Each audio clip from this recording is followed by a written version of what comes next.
Hi, this is Debbie from Hobby Farm Dream, and I get a lot of questions from people asking me as beginner gardens a few tips about gardening. So I'm going to give you 7 tips today about being a beginner gardener and how to start your garden.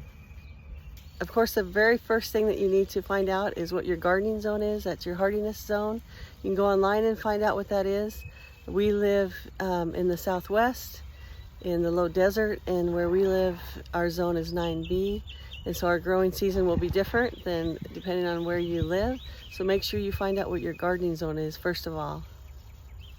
Number 2, you need to find the best spot for your garden. A lot of people will plant their garden and then wonder why it's not growing, and it's because they've chosen maybe too shady of a spot.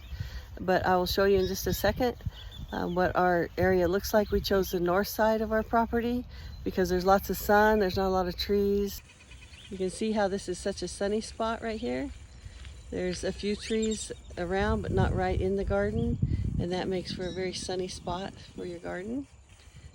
Number 3, you have to determine what you like to eat.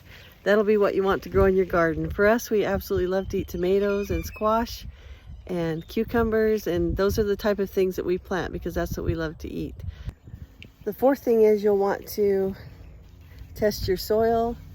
What you put in the soil is going to determine how good your garden grows, and that's the reason why that we use the grow boxes, because our soil here where we live is not very good soil, a lot of clay in it, not a lot of nutrients in it, and so that's why we've decided to go with grow boxes. And here's an example of one of our grow boxes. It's our flower box, and we put the dirt in, and that way we have control. Number 5, you have to determine if you want to do seeds or plants. A lot of things we do seeds with, and there are some things that we prefer plants. When you're a very beginner gardener, sometimes it's easier just to go get plants at your local nursery to make sure that you have success in your garden, and that's okay to start out that way. And then as you get better at it, you can do seeds. The main things we do with seeds are things like zucchinis and squash, which grow very easily here, and also things like corn. Number 6 is to plan your watering system. Where we live here in the garden, it gets very hot, and so this automatic watering system that we've set up has made a big difference in our gardening success. So make sure you know what kind of watering system you're going to have. And a lot of people have told me here where we live that they can't grow anything, and most of the time it's because of the watering that they're doing. They don't get enough water, and then their plants die. So the best thing to do is get a watering system.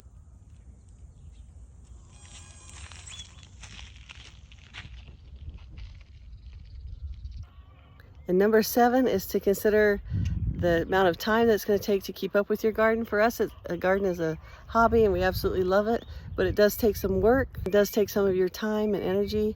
The automatic watering system will make a difference so that you can get away sometimes. Either that or you have to have someone come water your garden. So make sure that you have that watering system in place. Also, sometimes you have to do weeding depending on if you have an open garden or if you have grow boxes. There's also worrying about sometimes fertilizing. A lot of times you have to not only plant, but you also have to harvest the garden. So you have to think about all those things, how much time you have to put into your garden. But overall, I hope that you'll take these 7 things if you're a beginner gardener and give it a try. And I think that you'll really enjoy gardening as much as we do.